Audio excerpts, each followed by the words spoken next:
오후 회의를 시작하도록 합시다. 참, 우리 회사가 진행하고 있는 터널 공사는 잘 진행되고 있나요? 그게 요색에서 한파란 폭설이 내려가지고 며칠째 진행을 못하고 있답니다. 이래서야 공사 기간에 끝낼 수 있을지.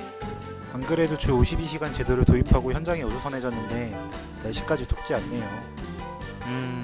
우리 회사가 추진하고 있는 현장들이 5개 작업과 여러 협력업체들이 있다 보니 근로시간에 따른 영향이 매우 크지.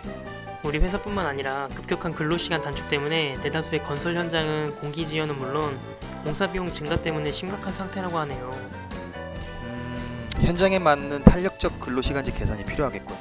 구체적으로 어떤 방법이 있을까요? 터널, 지하철 공사 등의 경우에는 계속적 작업이 불가피하고 공법, 작업 여건, 민원 등의 이유로 추가 인력, 장비 투입도 비현실적인 상황에서 근로시간만 단축되면 결국 공사 기간이 크게 늘어질 수밖에 없고 대형 국책 사업도 정상적인 공사 진행이 어려워질 수밖에 없지. 건설 공사 중 70%가 계약 기간 1년 이상인데 이런 상황에서 6개월 단위 기간 미만으로 한다는 것은 공기 준수에 어려움을 겪을 수밖에 없을 것 같네요. 단위 기간을 6개월까지는 허용했는데 이를 1년 정도로 확대하면 좋겠네요. 6개월은 너무 짧은 것 같습니다. 그리고 사전 근로일 시간 결정을 기본 계획 수립 정도로 완화해야 할 거야. 혹은 주 단위로 근로시간을 결정하는 방법도 좋겠군.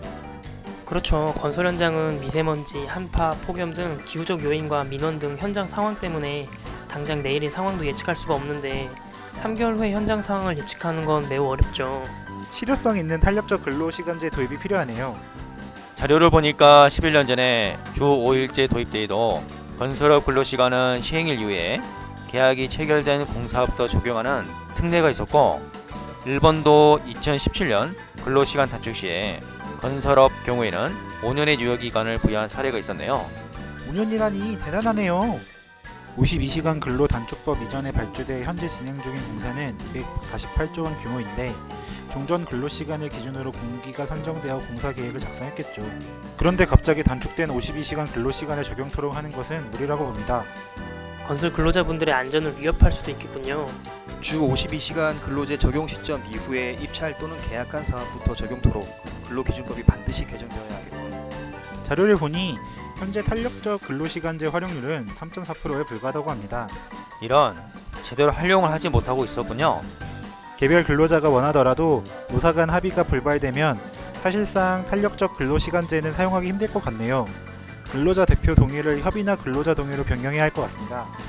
이와 별개로 현장 상황에 따라 근로자 대표 합의가 어렵거나 기상 요인 등 급박한 사정에 대처할 필요가 있는 만큼 현재 2주 단위인 취업 규칙을 3개월 정도로 확대하는 것이 필요하다는 게 건설업계 의견이지.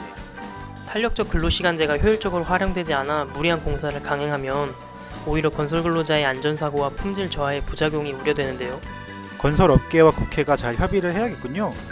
국회 논의 과정에서 우리 건설업의 특성이 제대로 반영되길 기대해 봐야겠지. 자, 이만 회의를 마치자고.